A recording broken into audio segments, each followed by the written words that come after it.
01 Business, le magazine qui met l'entreprise à l'heure du numérique. Frédéric Simotel sur BFM Business. Sur 01 Business, on va parler mobile, application mobile, le mobile entreprise, l'impact du mobile dans la stratégie des entreprises avec nos invités. Valérie Lega, directeur général de Business Lab. Bonjour Valérie. Bonjour. Avec nous Dominique Gozard, directeur chez iSeed Software. Bonjour Frédéric. Et Jean-Noël Chintreuil, directeur chez DigiDust. Bonjour. Donc, alors, justement, première chose, c'est aujourd'hui, tourner vers vous, Dominique. Le mobile, c'est évidemment important pour les entreprises. Et quand on veut développer des applications mobiles, comment on fait? Est-ce qu'on va voir des pure players? Est-ce qu'on va voir son SAP, son Microsoft traditionnel qui va nous développer son application? Je pense qu'il y a plusieurs façons finalement de répondre à la problématique. Aujourd'hui, il y a une forte demande. Je pense que les entreprises sont de plus en plus matures sur le sujet, après avoir fait ce que l'on appelle, nous, du test and try, ou du test and learn, quelquefois, et qui finalement a permis à toutes les entreprises de s'apercevoir que développer des applications mobiles n'était peut-être pas aussi simple qu'il y paraissait. C'est pas juste une extension de l'application traditionnelle. Et puis, c'est pas simplement un petit stagiaire ou deux stagiaires qu'on va mettre sur le coin d'une table et qui vont... On parlera tout à l'heure des compétences d'ailleurs, voilà, on a besoin. Tout à fait. Non, je pense qu'aujourd'hui, il y a une maturité qui est en train de grossir. C'est assez curieux, c'est qu'en France, finalement, parce qu'on travaille aussi avec des clients à l'étranger, on s'aperçoit qu'en France, on est quand même un petit peu à la traîne par rapport à ces applications mobiles. On voit que les investissements tardent. Notamment sur tout ce qui est publicité sur mobile. Oui, pas seulement, aussi sur les applications B2B qui permettraient d'améliorer la productivité des collaborateurs. On sent qu'il y a encore quelques réticences au travers des entreprises. Alors après, quant à votre question, est-ce qu'il faut choisir des pure players ou des grands spécialistes? Je pense que les métiers sont en train de se segmenter assez simplement. Les pure players amènent finalement du time to market, arrivent à réduire le time to market. C'est ça finalement peut-être le plus important. Et les autres sont plus dans le prolongement? Et les autres sont plus dans le prolongement et dans l'infrastructure nécessaire, et ça je pense qu'on en reparlera aussi tout à l'heure, dans les entreprises pour permettre de gérer de la donnée aussi, de faire de transmettre de la donnée entre le mobile, le système d'information d'entreprise, etc. etc. Jean-Noël Chintreuil, c'est ça change pas mal dans l'entreprise. Je suis complètement d'accord avec Dominique sur ce point-là. C'est un débat, vous pouvez aussi ne pas être d'accord. Non, mais je vais être d'accord sur le premier point, et ensuite je vais ne pas être moins être d'accord, on va dire. Sur le premier point, je suis tout à fait d'accord que les entreprises sont en train de changer, et du coup intègrent de plus en plus cette stratégie mobile dans leur stratégie globale. Et là où je suis moins d'accord sur qui mérite ou qui peut être le mieux positionné pour développer la partie mobile, je vais plutôt revenir à la base en disant que selon la stratégie ou selon la volonté de l'entreprise, où elle veut aller, à quelle audience, quel message, c'est de choisir ses outils ensuite, mais dans un second temps. Le premier temps est vraiment dans l'accompagnement. Nous, chez DigiDust, on a vraiment décidé de se positionner en disant on accompagne les entreprises pour vraiment penser le mobile. Pas juste penser stratégie mobile ou penser outils mobile, mais vraiment penser le mobile le plus en amont possible dans la stratégie, dans le message à envoyer et dans l'expérience d'usage. Parce que c'est ça, Valérie Lega, c'est l'usage avec le mobile, c'est en train de tout révolutionner. On n'achète plus pareil, on se renseigne plus pareil, on communique plus pareil. Tout à fait. Avec son smartphone. Oui, tout à fait. En fait, tablette. ce dont on s'aperçoit, c'est que le traditionnel repos, qui était le research online, purchase offline, est en train de s'inverser complètement, puisqu'il y a un énorme enjeu, j'estime, qui réside dans la manière dont les retailers, notamment, vont pouvoir faire évoluer leur point de vente physique pour accueillir un client connecté, donc un client qui pousse la porte de votre magasin, mais qui a avec lui ses 320 Facebook Friends, les vendeurs de vos 3 principaux concurrents et surtout Amazon. Donc on travaille beaucoup autour de ce qu'on appelle le ACDT, donc trouver le Amazon can't do this, donc trouver comment on va réussir à créer une expérience client multicanal assez riche quand on est dans le magasin. Quand on est dans le magasin, c'est souvent ça. On essaie d'opposer, j'imagine, dans l'esprit un peu général, alors pas forcément dans vos business où vous connaissez parfaitement ça, mais souvent on se dit ça, les magasins vont être désertés, alors que là c'est vraiment ça. Le travail est fait aujourd'hui pour le client dans le magasin, comment on le renseigne mieux. Nous, on réfléchit autour de l'expérience client. Donc l'expérience client qu'on doit construire, c'est celle qui va permettre, selon le point de contact, de délivrer le bon message au bon moment. Donc qu'il soit derrière son desktop devant sa télé avec un second écran dans la main ou sur le lieu de vente physique, comment on fait en sorte de finaliser le processus transactionnel qui a été entamé. On sait aujourd'hui avec le showrooming, qu'un client sur 2 équipé d'un mobile sur la surface de vente physique fait du showrooming, donc essaie de comparer les prix. Suite à ça, il y en a 1 sur 3 qui part, et qu'il y en a 57% de ceux qui partent chez Amazon. Qu'est-ce qu'on fait Non, j'allais dire, c'est de la prolongation d'expérience, et on le voit bien avec la télé aujourd'hui, et à rapprocher du retail. À la télé, avant, les gens pensaient soit on est avec devant son écran télé, soit on est avec sa tablette ou son smartphone, ce qui est faux. Aujourd'hui, on est à plus de 60%, enfin les 2 tiers de la population on ont les deux, et on privilégie les 2 ou les 3, etc. Au-delà de 3, ça commence à être compliqué ensuite. Mais ensuite, on parlait des Google Glass tout à l'heure. Voilà. Et à prolonger le côté de l'expérience pour justement enrichir, il y a un vrai croisement des deux qui enrichit les 2 expériences en fait. Oui. Et alors, Dominique Gozard, comment réussir c'est quoi les conseils? Parce que comment réussir, il y a de multiples voies, mais les quelques conseils pour essayer de bien emboîter alors, en fait, tous ces écrans. En fait, nous, on a défini ce que l'on appelle les 10 commandements de la mobilité. On fait du conseil auprès des entreprises pour les aider à sortir le bon grain de livret. Donc, il y a pas mal de choses. Moi, je dirais qu'il y a certainement un premier élément important à prendre en compte qui est le fait de faire simple, beau et efficace. Souvent, on oublie de faire simple, c'est pareil, beau tout bête de et dire ça, mais efficace. c'est vrai, c'est important. Et c'est un élément important pour l'usage, pour l'expérience utilisateur. Ça ne sert à rien de vouloir descendre toutes les fonctionnalités sur un smartphone. C'est plus du tout ça, la façon dont fonctionne aujourd'hui un consommateur.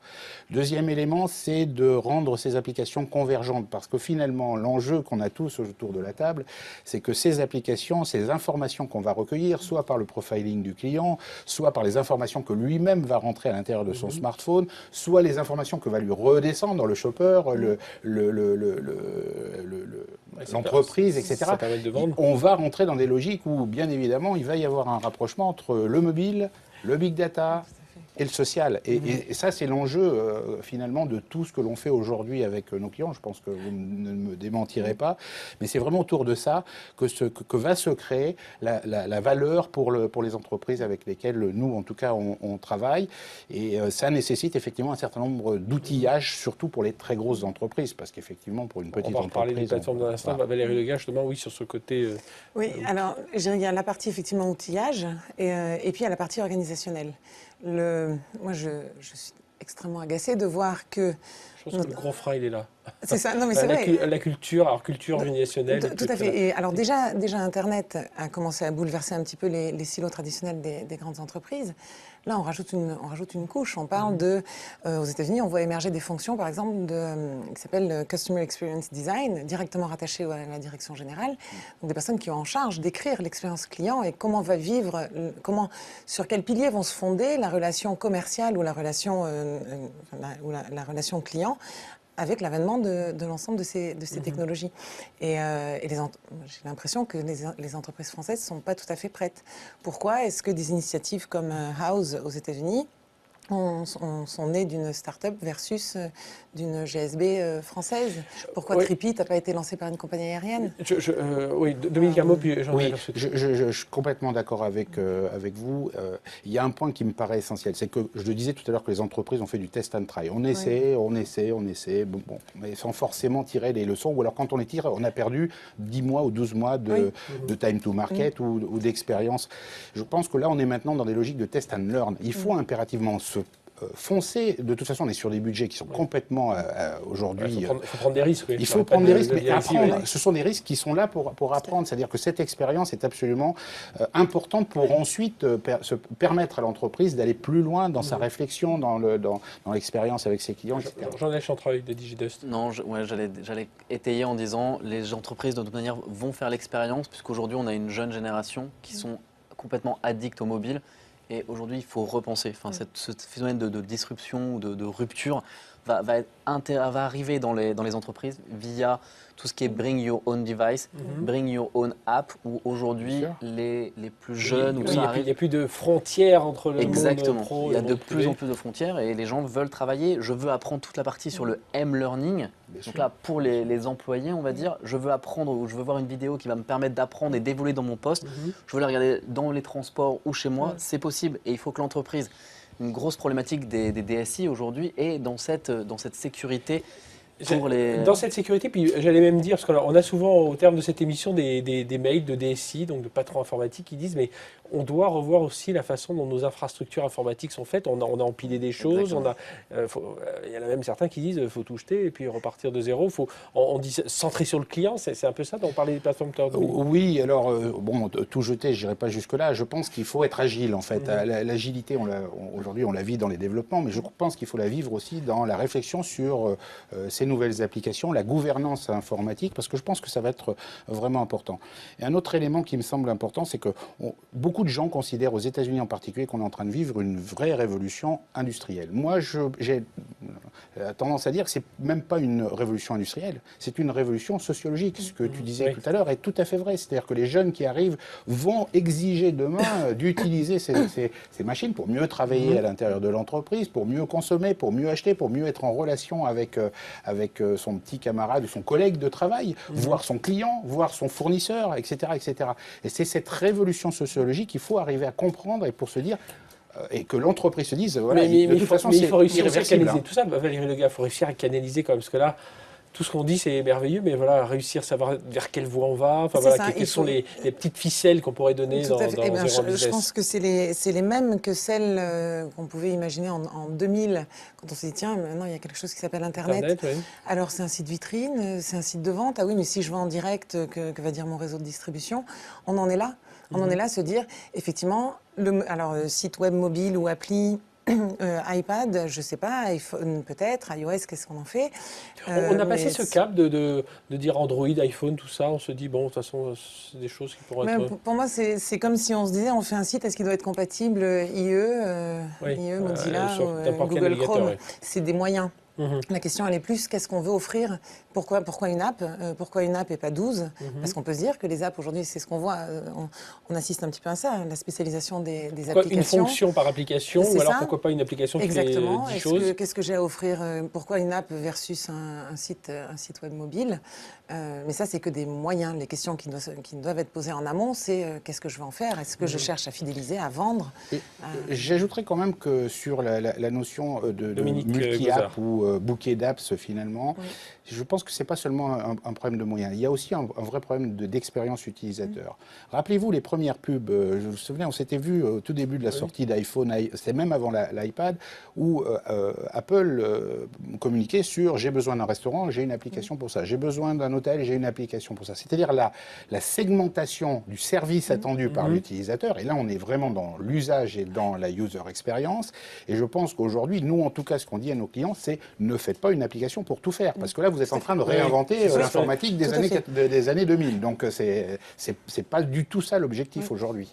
Un mot, Jean-Noël, aussi sur les compétences. Parce que là, on a parlé, il faut des gens aussi pour développer tout ça. Et aujourd'hui, on a quand même un souci en France, c'est de trouver des développeurs, mais aussi des gens sur le marketing, sur le design. Et sur la partie user experience, parce qu'aujourd'hui, il n'y a pas de diplôme, il n'y a qu'un apprentissage par justement l'expérience.